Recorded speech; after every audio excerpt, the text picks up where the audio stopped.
Hello guys, good morning all of you. My name is Abhimanyu Kumar. I am faculty in physics. हाँ तो मेरे प्यारे दोस्तों, आप सभी को फिर से एक बार स्वागत है आप सभी का अपने यूट्यूब चैनल ए कुमार ऑनलाइन यूट्यूब चैनल में। तो आइए दोस्तों, आज हम इलेक्ट्रोस्टैटिक्स ब्रांच का third chapters electric capacitance and capacitors के बारे में देखने वाले हैं, जो कि सेकेंड लेक्चर से यानी पार्ट 2 है। जो कि देखेंगे पार्ट 2 में गोलीय चालक की धारिता, यानी इसको इंग्लिश में हम बोलते हैं स्फेरिकल कंडक्टर ऑफ वायर्स के नाम से हम जानते हैं। तो आइए दोस्तों, यहाँ पर सबसे पहले यहाँ पर हेडिंग डाल लेते हैं, उसके बाद यहाँ पर समझेंगे कि स्फेरिकल कंडक्टर ऑफ वायर क्या होता है और प्रैक्टिकल्स लाइफ में स्फेरिकल कंडक्टर ऑफ वायर को हम कहाँ पर यूज करते हैं और क्या करते हैं और कैसे समझते हैं। यहाँ पर सभी चीज़ों के बारे में हम लोग स्टडी करेंगे। तो आइए दोस्तों, यहाँ पर हेडिंग डाल लेते हैं। क्या पढ़ने वाले हैं दोस्तों? गोलीय चालक की धारिता। गोलीय चालक की धारिता, चालक के धारिता, गोलीय चालक की धारिता। इसको इंग्लिश में हम बोलते हैं spherical conductor of wires and capacitance के नाम से भी हम जानते हैं। तो देखिए, यहाँ पर गोलीय चालक की धारिता क्या होता है, इसको हम बहुत ध्यानपूर्वक से समझेंगे। मान लेते हैं कोई चालक तार है, जैसे यहाँ पर मान लेते हैं क्या है बाबू, कोई चालक तार है। ये क्या है? कोई चालक तार है, चालक तार है, यानी कोई कंडक्टर ऑफ वायर है। तो यह कंडक्टर ऑफ वायर है, तो क्या यहाँ पर चार्ज देंगे तो क्या यहाँ पर चार्ज आ सकता है कि नहीं? कहिएगा सर, बिल्कुल आसानी पूर्वक से चार्ज जा सकता है, क्योंकि यहाँ पर बोर्ड में चार्ज को ऑन करते हैं तो क्या फैन तक लाइट नहीं जाता है, यानी चार्ज फ्लो नहीं होता है, बिल्कुल आसानी पूर्वक से होता है। उसी तरह यहाँ पर चार्ज देंगे तो क्या चार्ज यहाँ पर आएगा कि नहीं? बिल्कुल आसानी पूर्वक से प्लस क्यू चार्ज का फ्लो हो जाएगा कि नहीं? और यह क्या है? कोई चालक तार। चालक तार के मतलब क्या होता है? जो तार का यूज करते हैं उसी तार को हम लोग बोलते हैं चालक तार, और इसको इंग्लिश में हम बोलते हैं कंडक्टर ऑफ वायर। क्या बोलते हैं? Conductor of wire. अगर इस चालक तार को क्या एक गोला के आकार में ढाल सकते हैं कि नहीं? बिल्कुल आसानी पूर्वक से ढाल सकते हैं, क्योंकि यहाँ पर पूछ रहा है गोलीय चालक। कौन सा चालक है? गोलीय चालक। और इस चालक तार को एक गोला के आकार में ढाल देते हैं। देखिए, ये क्या हो गया? ये अब बन गया गोलीय चालक तार बन गया। क्या बन गया? गोलीय चालक तार बन गया। गोलीय चालक तार, गोलीय चालक तार, चालक तार यानी स्फेरिकल कंडक्टर ऑफ वायर बन गया। और कोई भी गोला पर हम कहाँ पर चार्ज को दिया करते हैं, यानी आवेश को देते हैं किसी न किसी सतह पर। मान लेते हैं ये गोला है, तो गोला का सतह यही नहीं होगा, ये क्या होगा? सतह होगा, यानी सरफेस होगा। ये यहाँ पर चार्ज प्लस क्यू चार्ज देंगे तो यहाँ से चार्ज दौड़ के क्या है, यहाँ पर नहीं आएगा जी, बिल्कुल आसानी पूर्वक से आएगा। यहाँ पर चार्ज देंगे तो यहाँ पर टोटल कंडक्टर ऑफ वायर के सरफेस पर प्लस क्यू चार्ज का क्या हो जाता है? एक्सपेंशन हो जाता है, यानी फैलाव हो जाता होगा कि नहीं? और यहाँ पर गोला है, तो गोला का कुछ ना कुछ एक्चुअल में सेंटर होता है। सेंटर कहाँ होता है? बीचों बीच में होता है। कहाँ होता है? बीचों बीच में होता है। और सेंटर को मान लेते हैं O, और जब सेंटर होगा तो इसका कुछ ना कुछ त्रिज्या हुई होगी। तो यहाँ पर त्रिज्या भी मान लेते हैं कितना? R। यहाँ पर मान लेते हैं A। मान सकते हैं कि नहीं? सिंपल से तरीका में इस तरह समझिए कि यहाँ पर चार्ज देंगे तो यहाँ पर चार्ज नहीं आएगा, बिल्कुल आएगा। अगर विश्वास नहीं होगा तो आजमा लीजिएगा कि पैर में चार्ज देंगे तो खोपड़ी पर चार्ज नहीं आएगा, बिल्कुल आसानी पूर्वक से आएगा। आप देखिए, यहाँ पर चार्ज देने के बाद यहाँ पर चार्ज का क्या हो जाता है? फ्लो हो जाता है कि नहीं? अब यहाँ पर मान लेते हैं तार है, तो क्या यहाँ पर इस कॉर्नर पर चार्ज देंगे तो यहाँ पर नहीं आएगा, बिल्कुल आसानी पूर्वक से चार्ज का फ्लो होना प्रारंभ करेगा। तो देखिए, यहाँ पर सबसे पहले यहाँ पर इस डेरिवेशंस को हम करेंगे। यहाँ पर लिखे हैं गोलीय चालक की धारिता। अब सबसे पहले लिखेंगे माना कि कोई गोलीय चालक तार है। लिखेंगे माना कि कोई गोलीय चालक तार है। गोलीय चालक तार, माना कि कोई गोलीय चालक तार है एक कैसा चालक तार है? गोलीय चालक तार है। और इस गोला की सतह पर प्लस क्यू आवेश दे दिया जाए तो एक गोला के क्या है? सतह है, यानी सरफेस है। और इस सरफेस पर कौन सा चार्ज देंगे? Plus Q charge. और माना कि कोई गोलीय चालक तार है और इस चालक तार पर इस चालक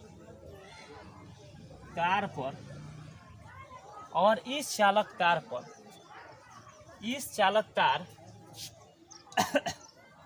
के सतह पर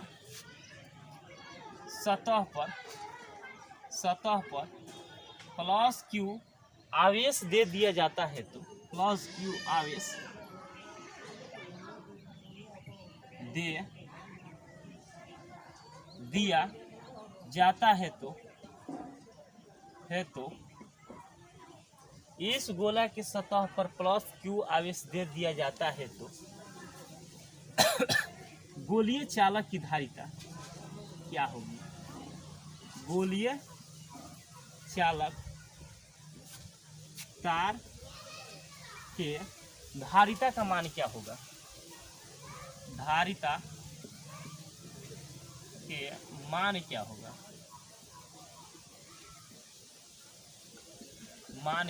गोलीय चालक तार के धारिता का मान क्या होगा?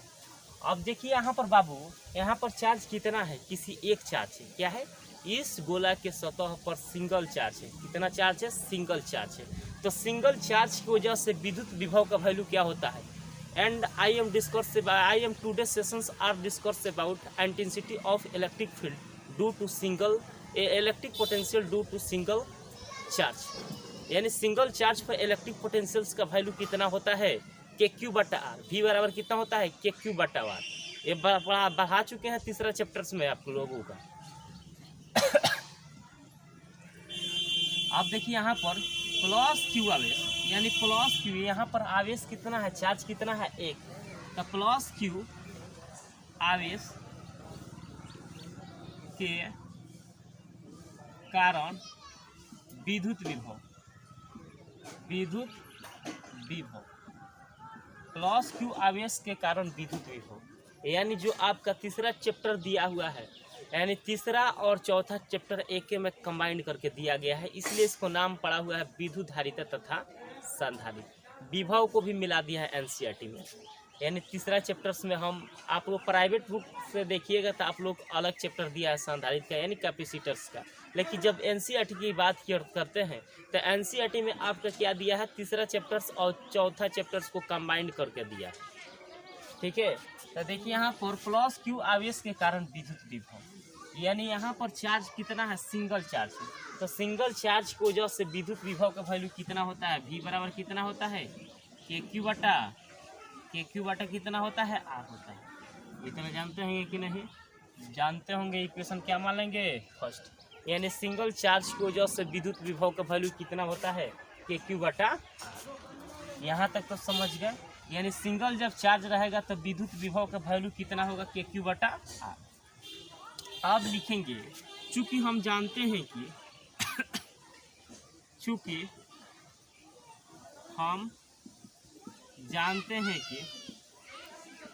अब क्या जानते हैं?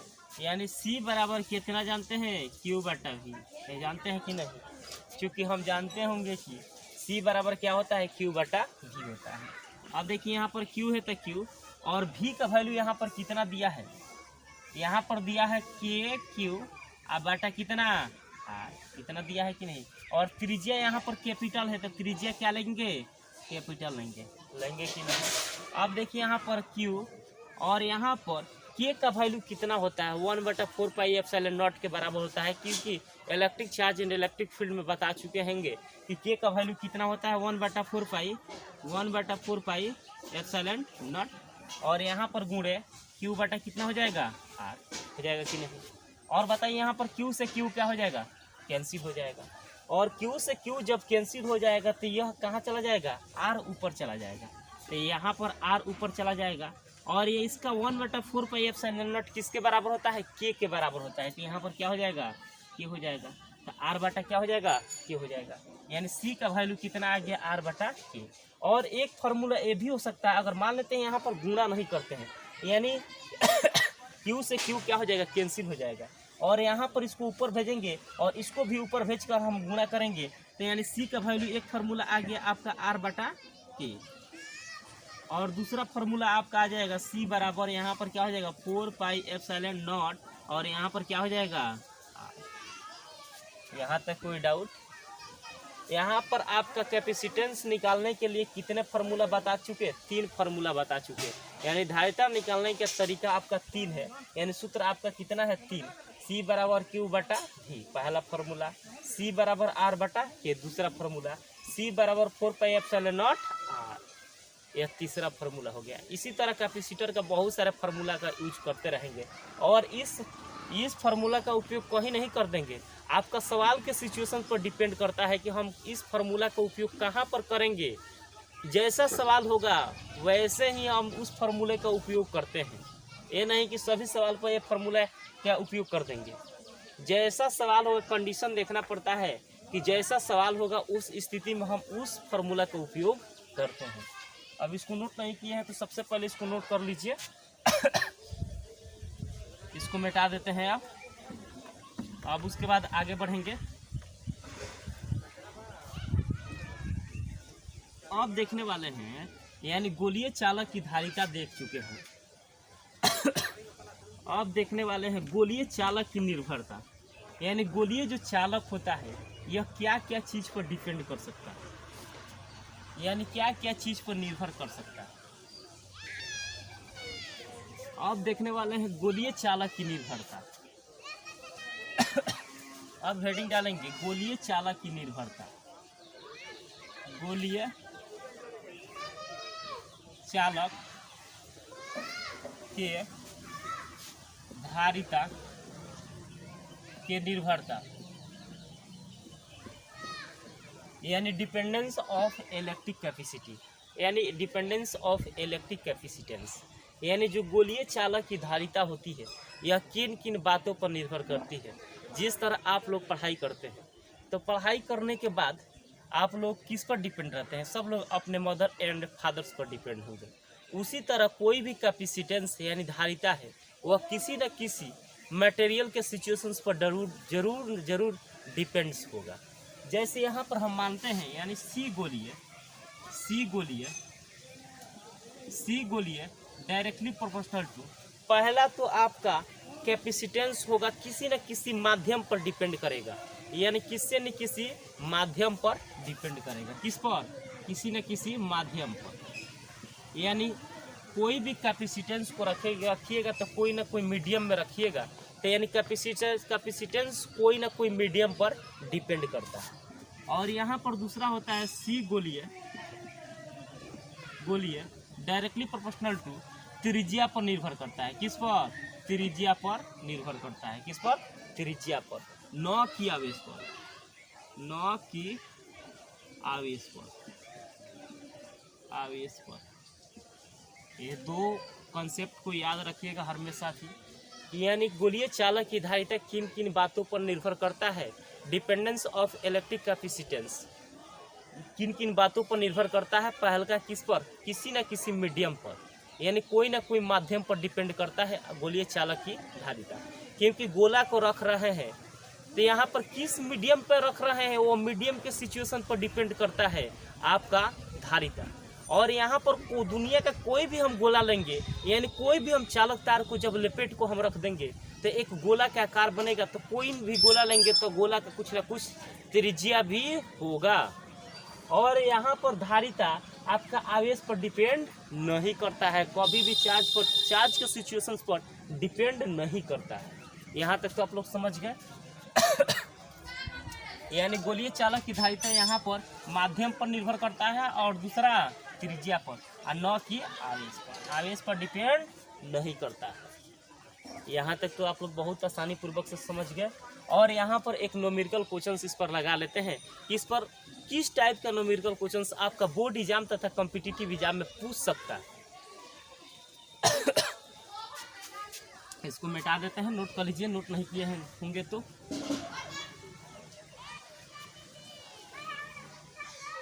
अब देखिए यहाँ पर एग्जाम्पल नंबर 1, एग्जाम्पल नंबर 1 की बात की जाए जो कि एनसीईआरटी के क्वेश्चंस होगा। यहाँ पर क्वेश्चंस आपका कहता है यदि किसी गोला की त्रिज्या, यदि किसी